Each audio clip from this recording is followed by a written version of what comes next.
Convido a todos a orarmos.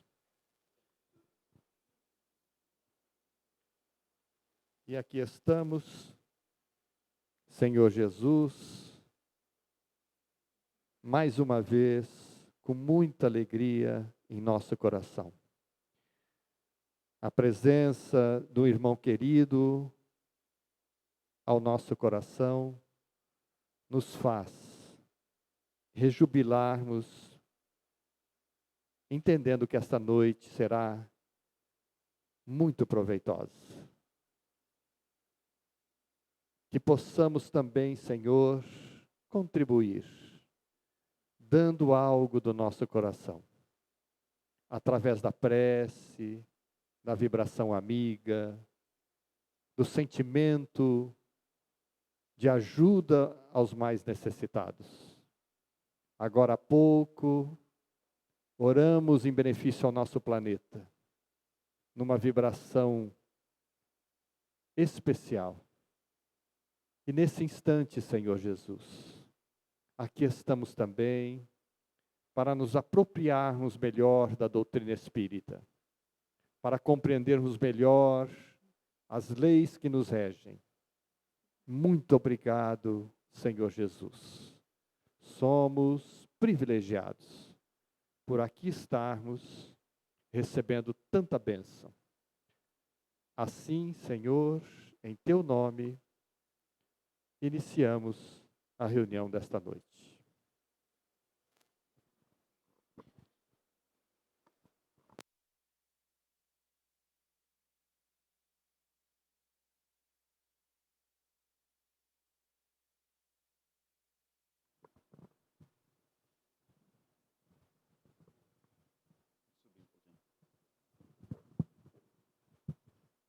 Obrigado.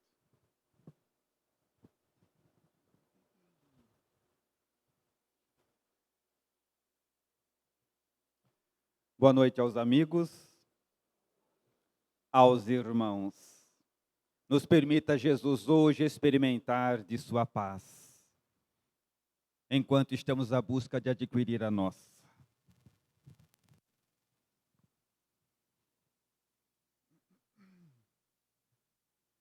Antes das nossas reflexões, entretanto, alguns agradecimentos aos companheiros que administram esta casa de maneira notável, e pode-se ver pelos trabalhos, pelos frutos que ela expõe à sociedade, um comprometimento singular. Então, voltar a esta casa é para nós uma satisfação absoluta. Agradeço a presença de vocês todos, porque sempre que renunciamos a outros compromissos para estarmos na casa espírita, isso exterioriza o amadurecimento moral pregado por ela, o que torna a nossa reunião mais agradável ainda. Aos amigos cujo coração já reconhece, como o nosso amigo Abílio, e a minha companheira, que corajosamente caminha do meu lado aos compromissos que eu abracei. Mas trabalhemos. Allan Kardec, em O Livro dos Espíritos, esta obra monumental, ainda pouco conhecida pelos espíritas, pela sua natural grandeza, aponta na questão 938, interrogando os imortais, e obtém uma resposta admirável, a de que Deus introduziu na criatura humana a necessidade de amar e de ser amado. É desta forma uma situação singular à vida de todos nós. É um impulso natural, independente daquilo que seja a nossa concepção atual. Amar e ser amado é um privilégio dado por Deus a toda a criatura humana. Então, dificilmente conseguiremos fugir desta atração. E é dentro dela que pautamos hoje a nossa reflexão acerca do casamento e da vida feliz. Porque, evidentemente, falar sobre o casamento nos reporta a falar de umas situações mais importantes de toda a nossa vida. porque é o casamento o grande laboratório da criatura humana. É somente nele, no casamento, que experimentamos algumas situações que nenhuma outra instituição humana poderia proporcionar. Somente ali, no casamento, porque nas outras instituições, nos nossos outros relacionamentos, nós podemos falsear quem somos. Por exemplo, eu posso, com relativa facilidade, enganar a vocês. Vocês não sabem por que é que eu estou aqui. Se eu estou aqui pelo desejo de me expor, se eu estou aqui para divulgar a doutrina espírita, se eu estou aqui por inúmeras razões, mas ninguém pode, dentro do lar, falsear uma coisa que verdadeiramente é. Ninguém consegue esconder o tempo todo aquilo que verdadeiramente é. Então é somente no lar, no casamento, que nós conseguimos exteriorizar o que verdadeiramente somos e, de contrapartida, conhecer um lado de nós que somente lá, somente a família poderia nos proporcionar. Então o casamento é o grande laboratório da criatura humana. E como aqui, orientados pela doutrina espírita, nascemos para progredir e crescer, sem o casamento faltar-nos-ia uma parte muito importante. Algo que somente lá podemos experimentar. E para termos uma ideia maior disso, percebemos na própria questão já apontada, de que está na nossa natureza amar e ser amados. Então sempre vamos buscar uns aos outros. Desta forma, se está em nós esse impulso, falar sobre o casamento é uma proposta que interessa a todas as pessoas, aos casados, aos que ainda não casaram, mas não desanimem que vão chegar lá, aos que já divorciaram, porque terão outra oportunidade, aos que já estão mais para lá do que para cá, porque nascemos e vão casar de novo. E tudo aquilo que aprendemos, não perdemos. Então, se refletirmos hoje, seremos maridos, esposas, companheiros melhores amanhã. Então, é um assunto absolutamente importante para todos nós. Mas, refletindo sobre esse impulso natural de buscarmos uns aos outros, há um exemplo que todos vão reconhecer com facilidade. Quem não nos deixa mentir são os divorciados. Conhece algum ou não? Não aponta, só pensa. E aí estão os divorciados que não nos deixam mentir, porque acabou de divorciar, o que é que eles dizem? Nunca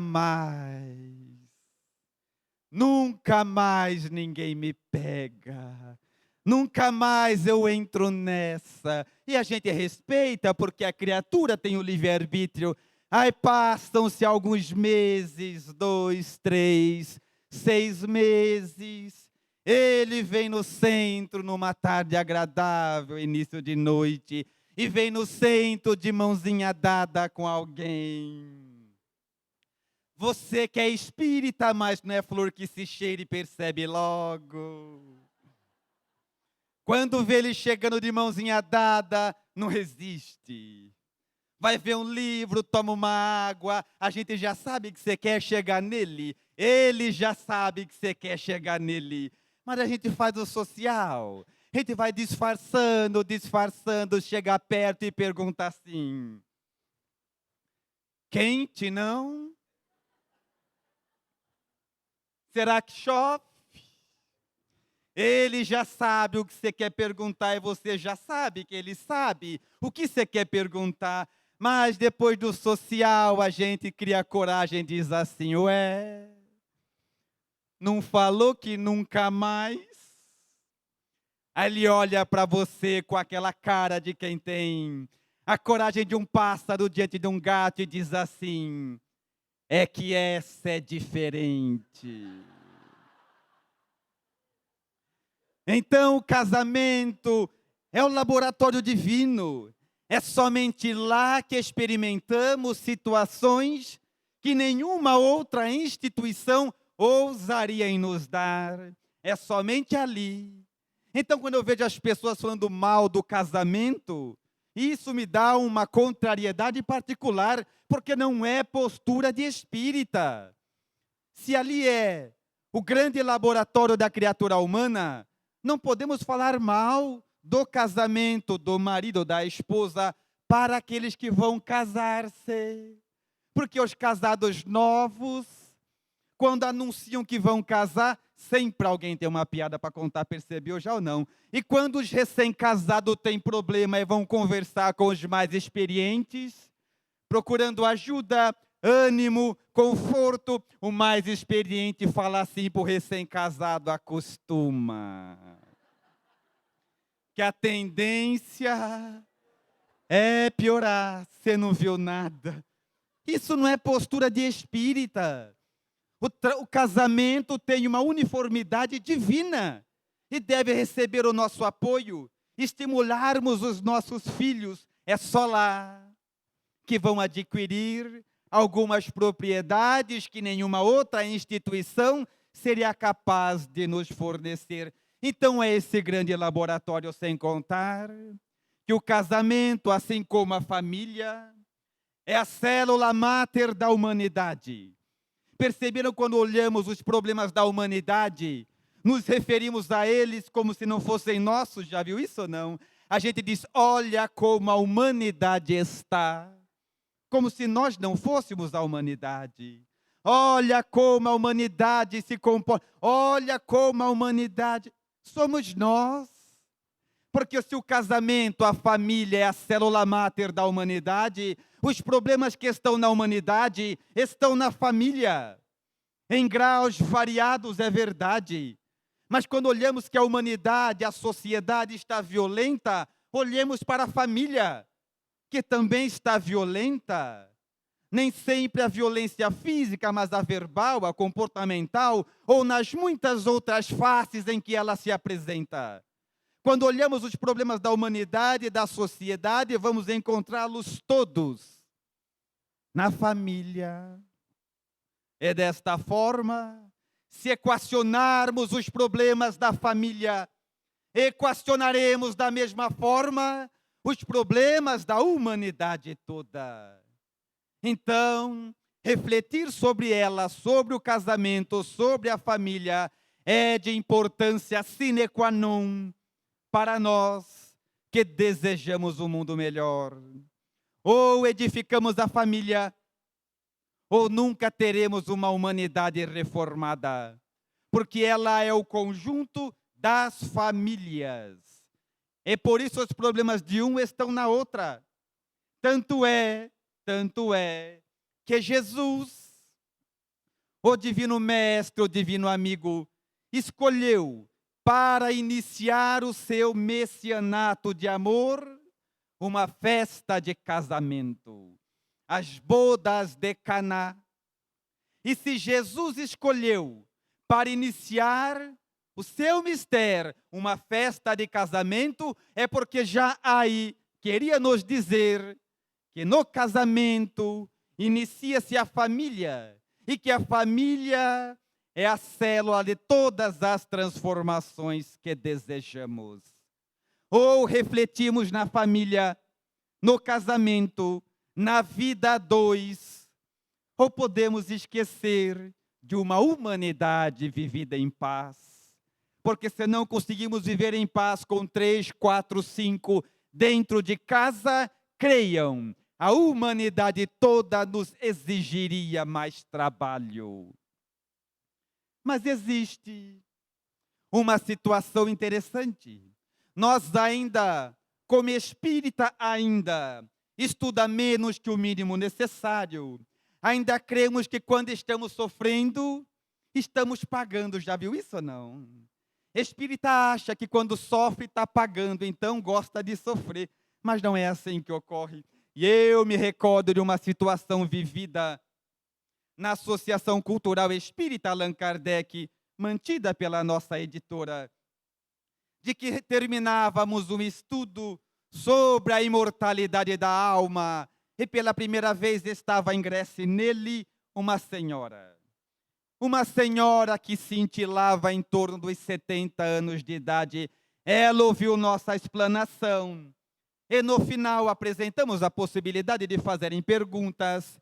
E a senhora levantou a mão e disse assim: Roosevelt, eu sou viúva há 20 anos. Então me responda, quando eu desencarnar, eu vou encontrar o meu marido, que já desencarnou há 20 anos? E eu, na intenção de ir ao encontro das expectativas da mulher, respondi: as possibilidades de um novo encontro são muito grandes. Ao que ela respondeu: prefiro ir para o inferno. Então temos que refletir na nossa vida. Será que é isso que a divindade quer com o casamento? Que suportemos uns aos outros? Que aguentemos? E muitos outros diziam assim: aguento hoje para não aguentar amanhã. Eu não quero ser veículo de desânimo. Mas quem nessa vida só aguentou, pode esperar na próxima. Não era para aguentar, era para amar. Então perdeu tempo, vai voltar novamente. Porque a proposta da criatura humana é de edificação, de dilatar em nós o amor, e não de ser um castigo. Mas não poderíamos, antes de seguir na nossa reflexão acerca do casamento, sem falar na problemática do divórcio. A nossa explanação seria inconsistente, porque o divórcio é uma realidade hoje.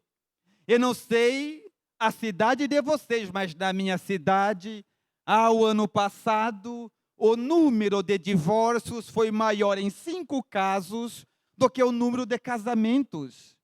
Então é uma realidade posta à nossa frente e que necessita de ser observada.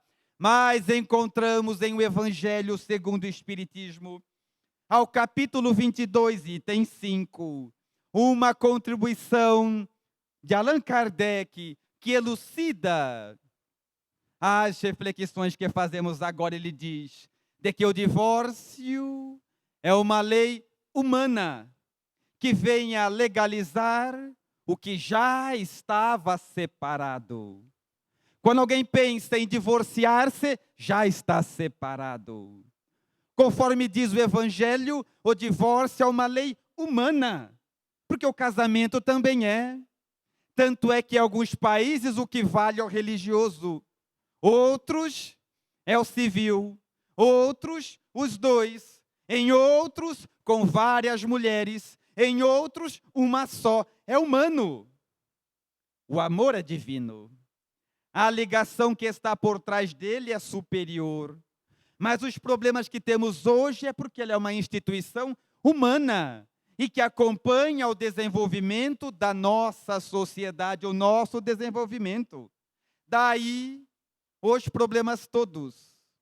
Mas é verdade, contudo, que essa nossa expressão não tende, observem bem, não tende de forma alguma facilitar ou estimular o divórcio, muito pelo contrário. O ideal é que os casais casem-se, aprendam a amar-se, passem pelas dificuldades da vida juntos, tenham os filhos deles, nasçam os frutos do amor. Esse é o ideal. Mas quando o lar torna-se um ninho de infelicidade, que recai nos crimes passionais, encontramos no divórcio a única situação digna a se fazer. Em O Livro dos Espíritos, a questão 969, esta obra que deve nortear os estudos espíritas acima de quaisquer outros, Allan Kardec questiona novamente aos espíritos sobre os malefícios da dissolução do casamento, e a resposta espelha a gravidade do assunto.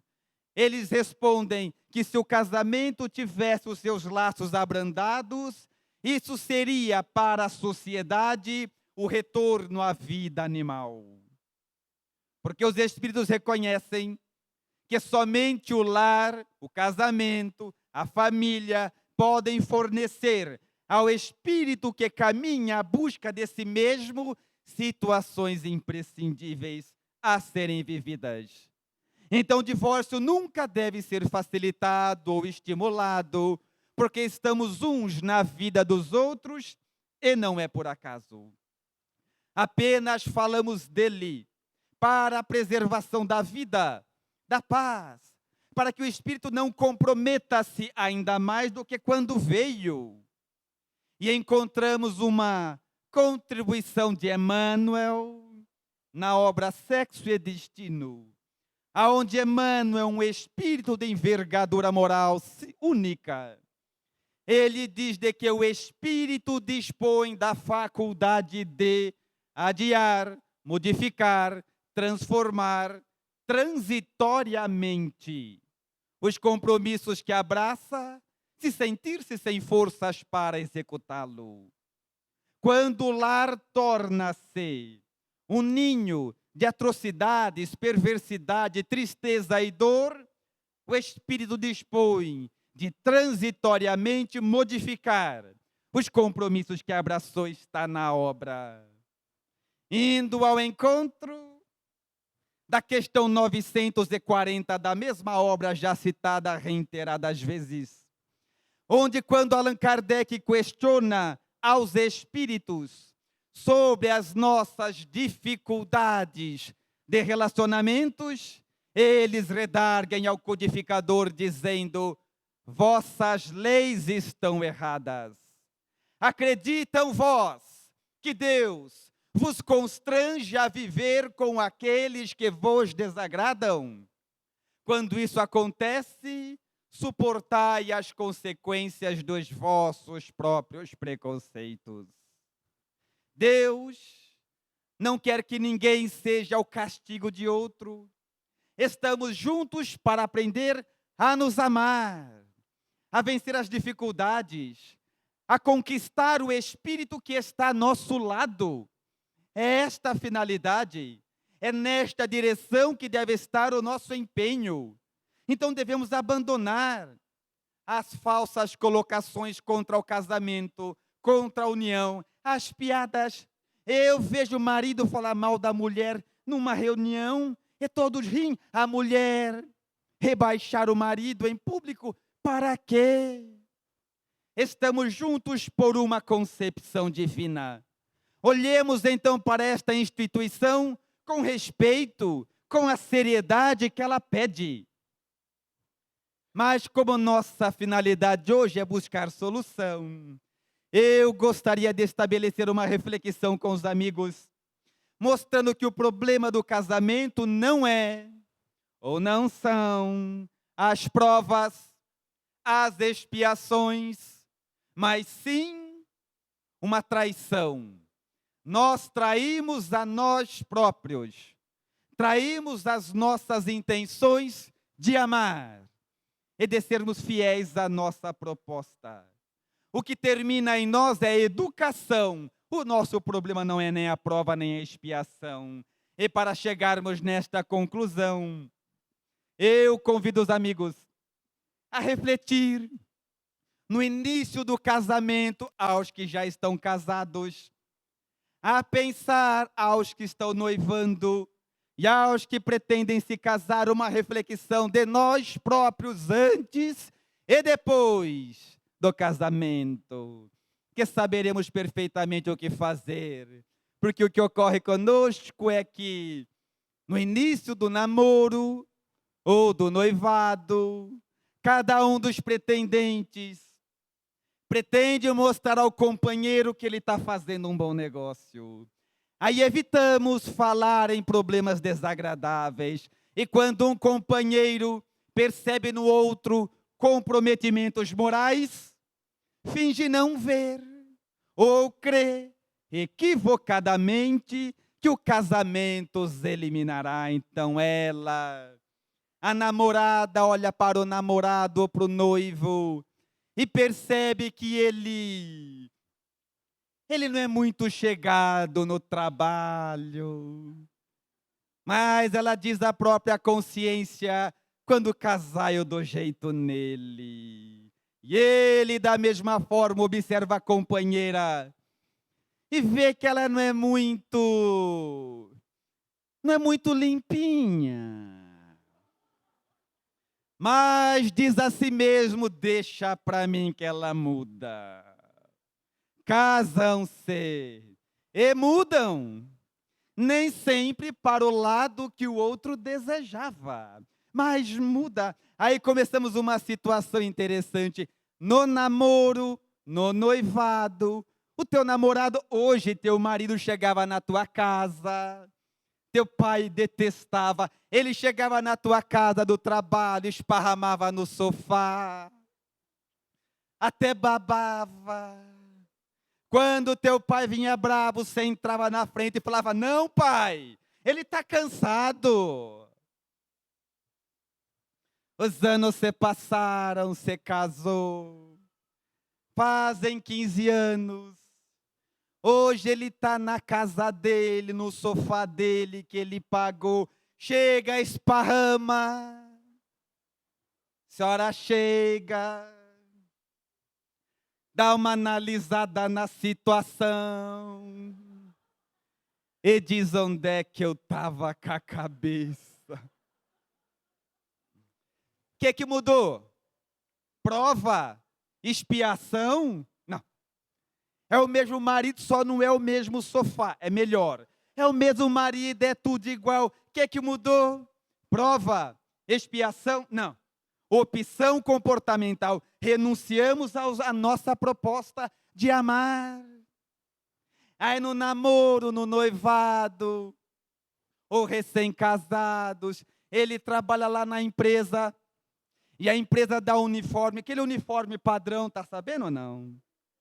Aquele uniforme, ele trabalha com uma maletinha na mão, ele vai trabalhar, a senhora recém-casada, dá o horário de almoço, vai no portão esperá-lo. Está lá esperando. Quando lá de longe quem vem? O guerreiro cansado.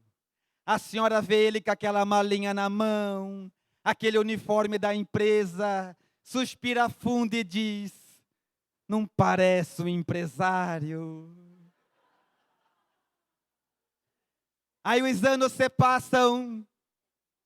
15 anos se passaram, 20 anos, ele trabalha na mesma empresa, o uniforme é o mesmo, o cargo é maior, ganha um pouco mais, a maletinha é parecida. Até que na hora do almoço ele está chegando em casa e a senhora está no portão, por acaso. Quando olha lá de longe quem vem? O seu ex-príncipe, agora sapo encantado. Aí você olha ele que vem, uniforme da empresa, maletinha na mão, suspira fundo e diz, não parece um office boy. Aí eu digo, é prova? É expiação? Não. Perdemos a educação.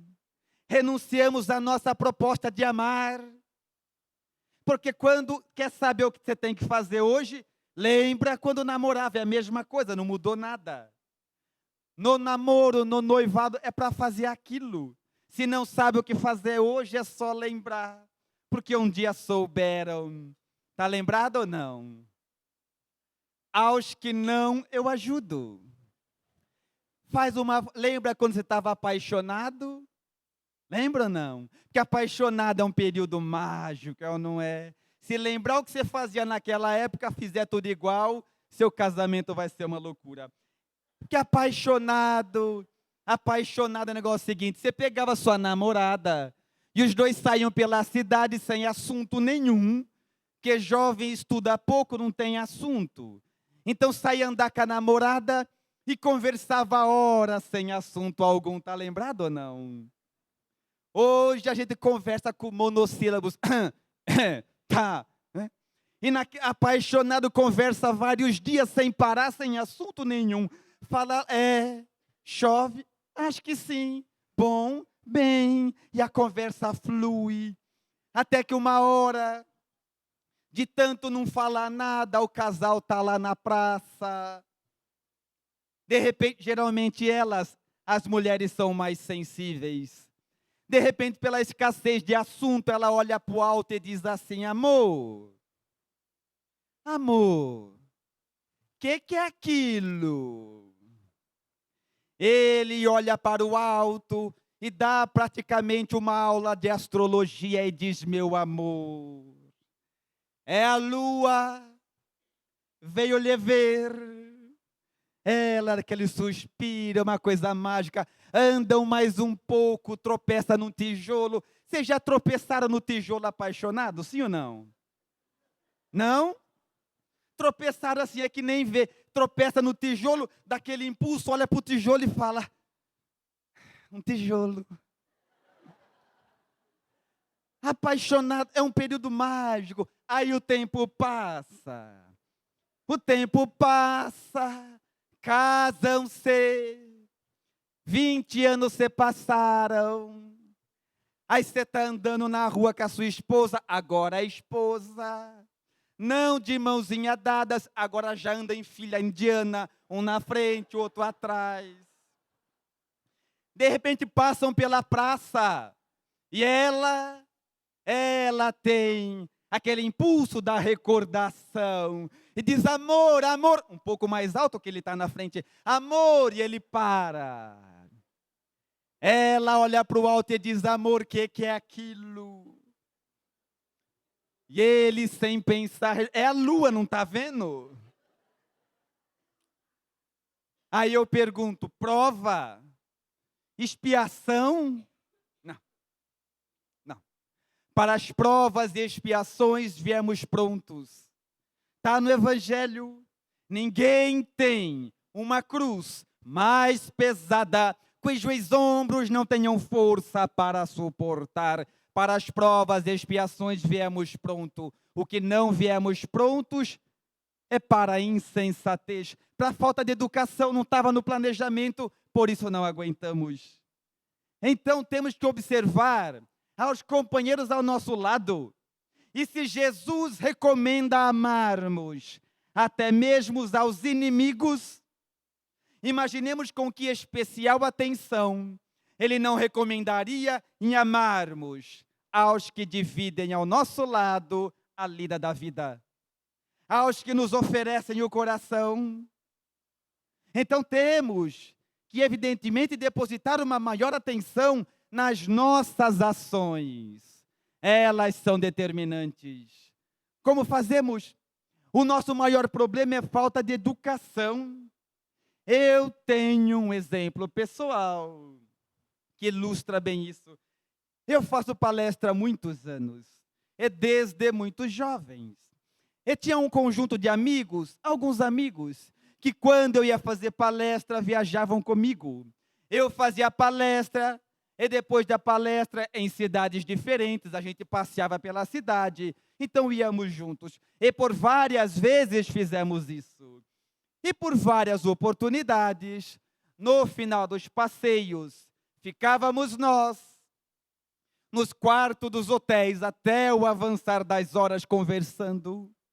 E especialmente um casal, porque ficávamos em muitos, especialmente um casal, eu os vi de pijama muitas vezes, antes de casarem-se. Eram namorados apenas, e viajávamos muito. E ela, eu nunca vou esquecer, ela tinha um pijama cor-de-rosa, onde à frente estampava a figura da Minnie. Conhecem? Claro.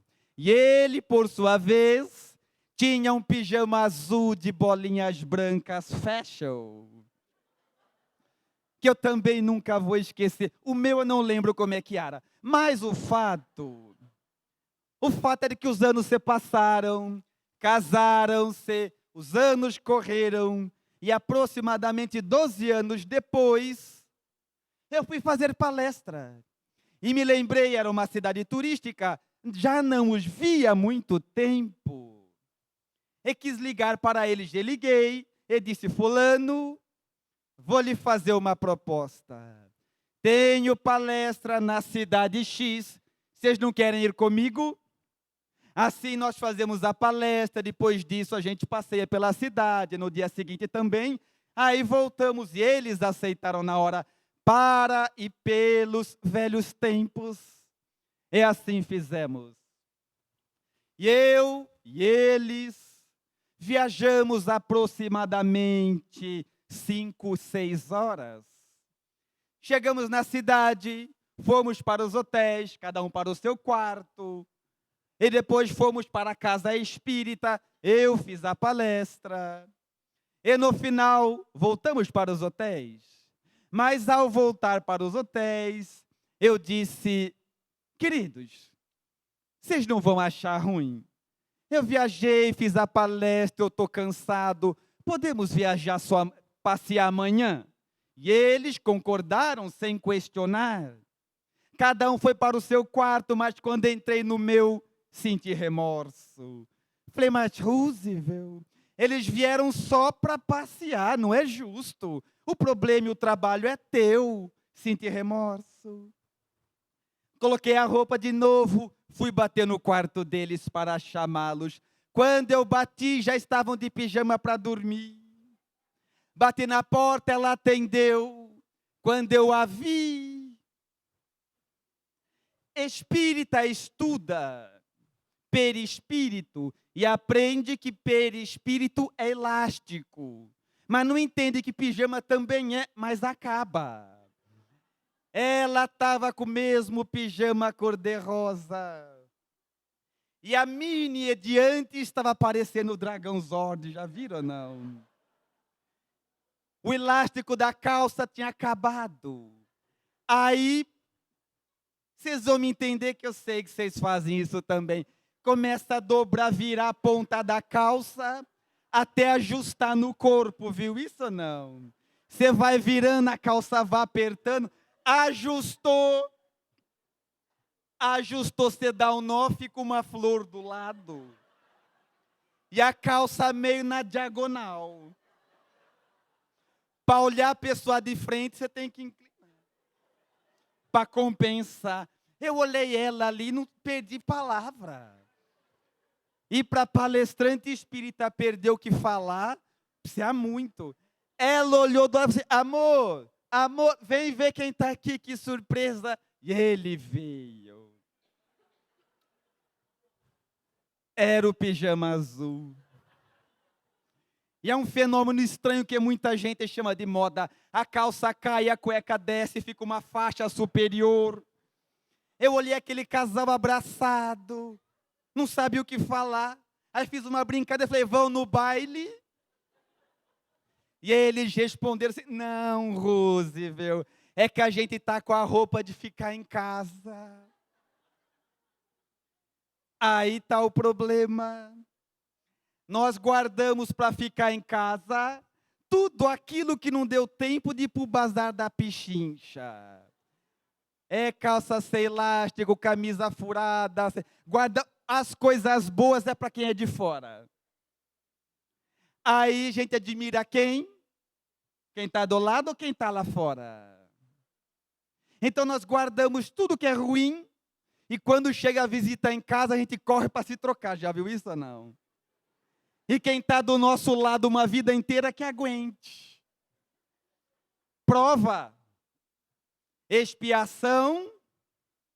Não. É opção comportamental. Renunciamos a nós próprios. Traímos a nós próprios. Traímos a nossa proposta de amar. De estar ao lado. De dividir uma vida. Deixamos para os que estão do nosso lado o pior de nós. E isso não seria justo?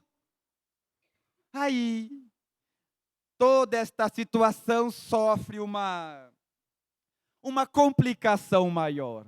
A televisão. Porque a televisão apresenta hoje tantas situações distorcidas. Começa a novela do começo ao fim. O mesmo personagem casa 4, 5 vezes, quando não agora, ele ou ela tem vários, percebeu já ou não? Então você está assistindo a televisão, aí vai a senhora, primeira senhora, claro, e toma o poder da casa. E o poder da casa é o quê? Controle remoto. A senhora senta na sala, pega o controle remoto, coloca na novela. Fala alguém que é bonito da novela para mim. Janequine. Aí você vai mudando a novela até que para. Janequine. A senhora no sofá, sozinha. Janequine ali. E começa o adultério mental. Você começa a pensar: como é que seria a minha vida se eu tivesse casado com Janequine? E aquela coisa fantástica, né? Ele cai do prédio, nem desarruma a roupa, briga com o bandido, não despenteia nem o cabelo, cai na piscina, nem se molha. É aquela coisa fantástica. E a senhora fica lá: como seria a minha vida? Quando de repente o marido da senhora que estava tomando banho sai do chuveiro, só de toalha, sem camisa, para no batente da porta da sala.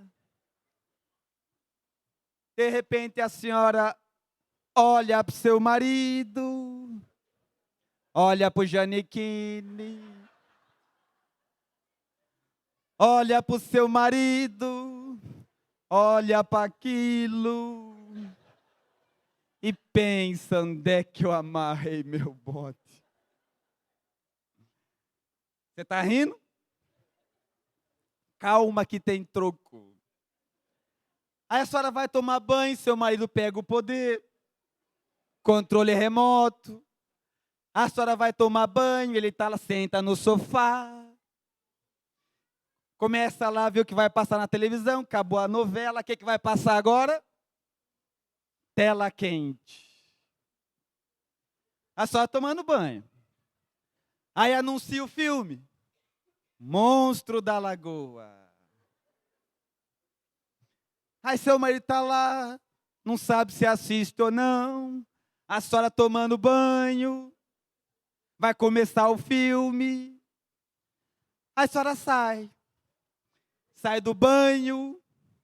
Cabelo enrolado. Creme na cara. Aquela camisa GG escrito voto 43 da última eleição. Para no batente da sala e fala assim pro seu marido: amor, eu vou dormir, você não vem?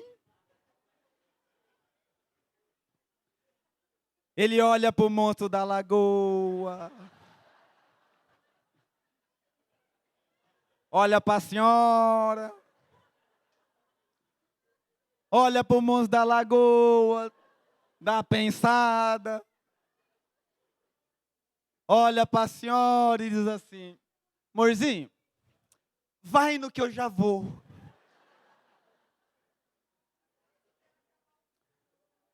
Prova, expiação, não. Opção comportamental. O que nós perdemos foi a educação. O que nós renunciamos foi a nossa proposta de construir um lar, uma família. O que nós renunciamos foi a nós próprios. Nós tratamos com educação os estranhos e de qualquer jeito os da casa, os que nos oferecem o coração. A reflexão, então, ela é fundamental. Eu vivi um caso esses dias, é real. Um caso fundamental. Uma senhora chegou na nossa casa espírita e falou assim: Ruse, vou pedir o divórcio. Falei: minha senhora, pense melhor. A senhora não ama mais ele? Ela disse: acho que até amo. Falei: não, então pera lá. que está acontecendo? É assim, Rússio, sabe o que acontece? Meu marido em casa não faz nada. Senhora, não olha para o lado, não. Meu marido em casa não faz nada. Não troca uma lâmpada, não conserta nada. Falei, minha senhora, mas isso não é problema para divórcio. Falou, não, que eu não acabei de contar. Esses dias minha vizinha foi lá em casa e falou para o meu marido que ela tinha uma torneira vazando e umas telhas quebradas. Rose, eu me senti humilhada. Meu marido pegou a caixa de ferramenta, foi na casa dela, entrou em briga com a torneira, subiu na casa, trocou a telha, deixou tudo resolvido. 10 minutos não tinha mais nada para arrumar lá. E na minha casa uma torneira pinga faz 10 anos. Eu quero o divórcio, eu não aguento mais. Para mim foi uma humilhação muito grande. Aí eu disse, senhora, posso falar com ele? Ela falou, pode. Aí no dia seguinte falei com ele, expus a situação. Falei, meu amigo, não faça isso. Aí ele, para se defender, falou assim, posso contar a minha versão? Falei, pode. Então é o seguinte, quando eu arrumei as coisas na casa da vizinha, quando eu arrumei tudo, ela falou assim para mim, muito obrigado. Olha, você me fez um favor enorme, sou agradecida, nem sei como agradecer. Muito obrigado. Quando você arruma coisa na sua casa, Ruth, sabe o que você escuta? Até que enfim, hein? Criou vergonha, hein? E assim, agora eu pergunto, você quer arrumar na casa de quem? Então assim acontece conosco. O que nós perdemos foi a educação. Os malefícios do dia a dia não assentam-se nas provas, nas expiações, mas sempre naquilo que nós proporcionamos a nós próprios. Esses dias eu fui convidado a falar num casamento. No casamento de companheiros espíritas, mas uns dias antes o casal me procurou e falou assim, Roosevelt, você não quer ensaiar antes? Falei, não, minha senhora, ensaiar? Ensaiar não, porque eu vou falar pela motividade do momento, mas não é melhor ensaiar, ver o que você... Não, para mim não.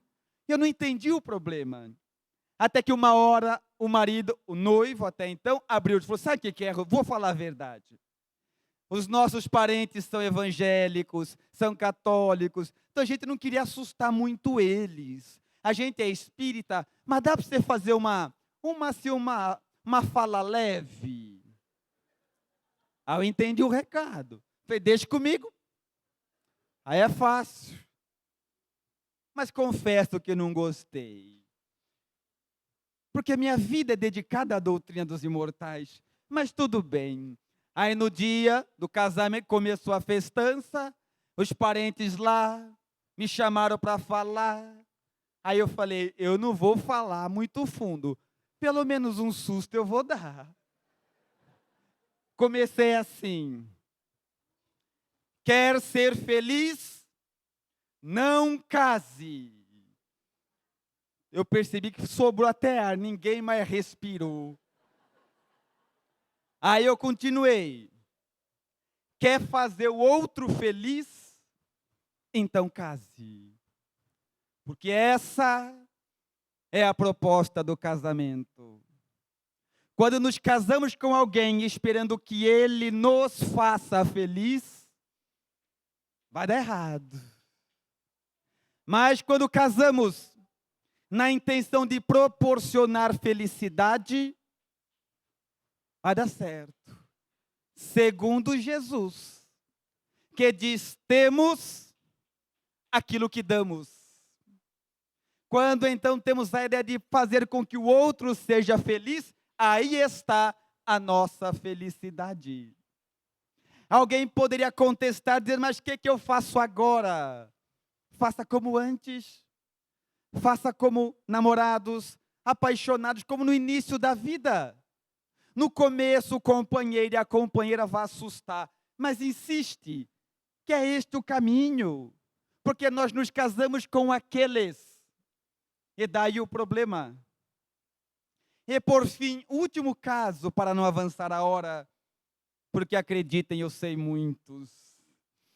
Mas há um caso especial de que, contados por companheiros meus, eles casaram-se recém-casados, eles tinham um Fusca 66, uma casa de 3 cômodos, mas eram felizes, apaixonados os dois.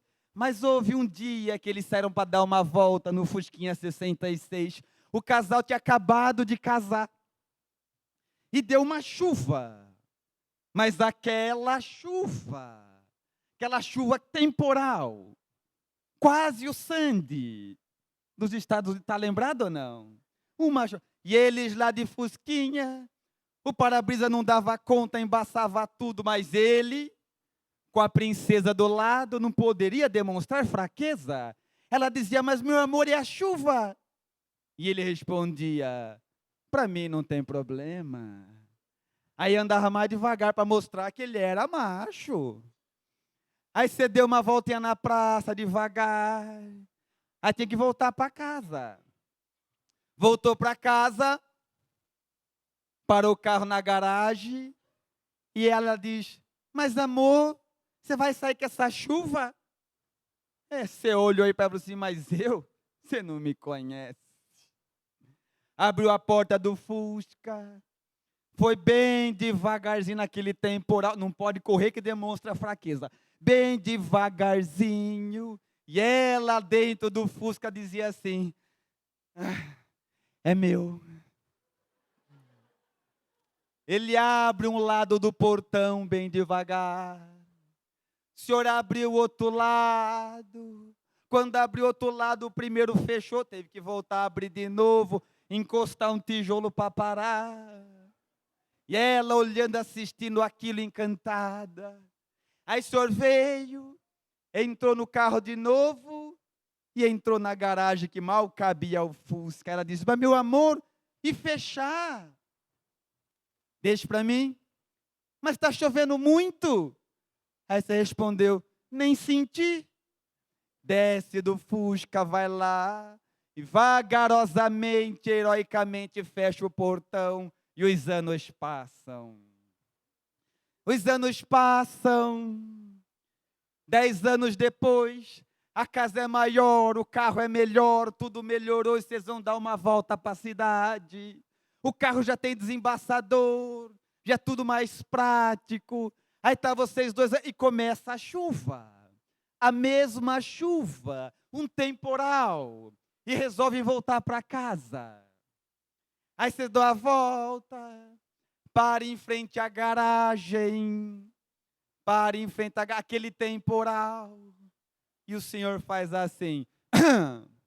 Ela já sabe que é bom correr, senão vai se molhar inteira. Aí eu pergunto, prova? Expiação? Não. A vida está até melhor.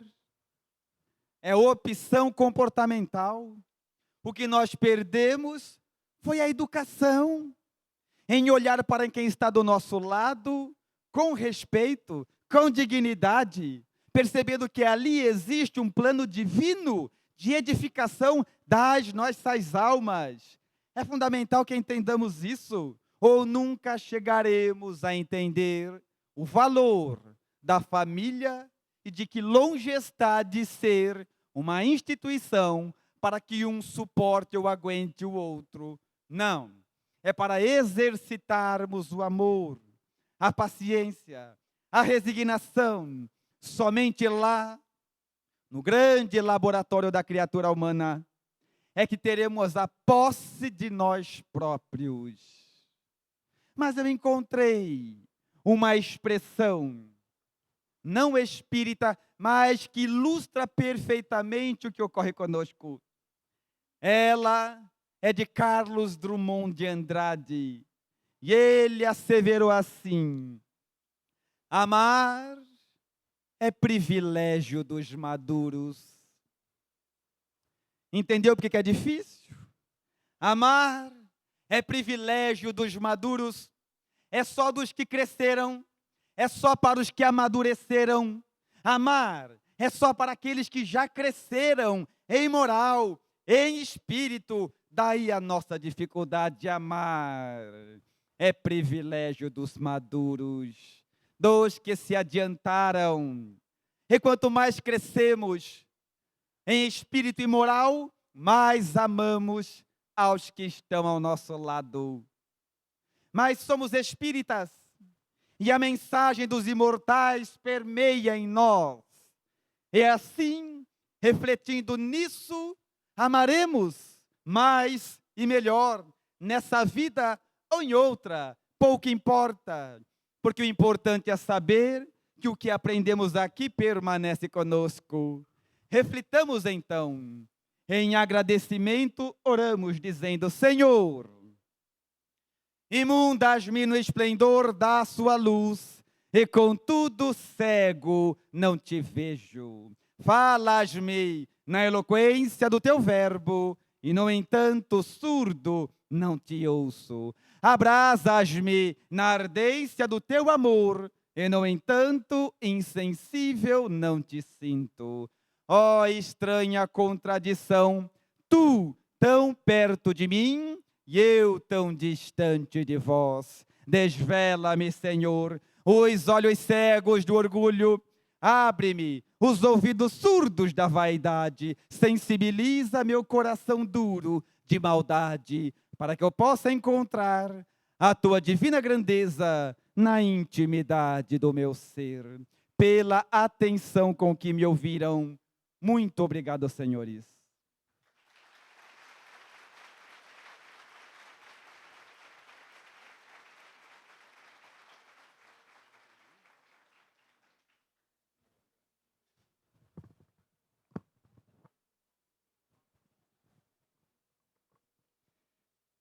Queremos agradecer ao Roosevelt pela belíssima palestra e muito ensinamento para todos nós, os casais aqui presentes.